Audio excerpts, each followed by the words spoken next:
उधर से ट्रंप ने एक इशारा किया,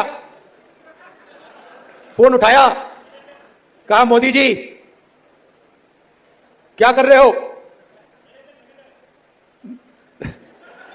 नरेंद्र सरेंडर। और जी हजूर करके नरेंद्र मोदी जी ने ट्रंप के इशारे का पालन किया। रुको जरा, सबर करो, बोला धक्का बुक्की नहीं करने का, आराम से लेने का। नया मुल्ला प्याज ज्यादा खाता है, मगर यहां गैर मुल्ला इस कदर प्याज खाने में लगा हुआ है कि उसे लग ही नहीं रहा है कि यह देश के स्वाभिमान और सेना के शौर्य और सेना का कितना भीषण अपमान कर रहा है।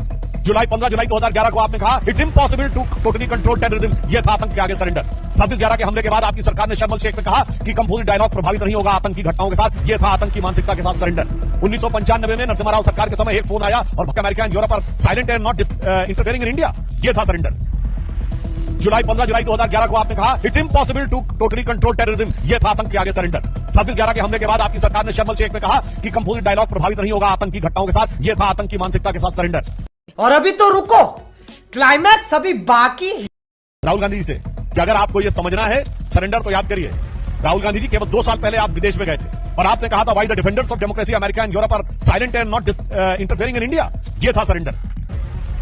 15 जुलाई 2011 को आपने कहा it's impossible to totally control terrorism, यह था आतंक के आगे सरेंडर। 26/11 के हमले के बाद आपकी सरकार ने शर्म शेख में कहा कि कंपोजिट डायलॉग प्रभावित नहीं होगा आतंकी घटनाओं के साथ, यह था आतंकी मानसिकता के साथ सरेंडर। 1995 में नरसिम्हा राव सरकार के समय एक फोन आया और America and Europe are silent and not interfering in India, यह था सरेंडर।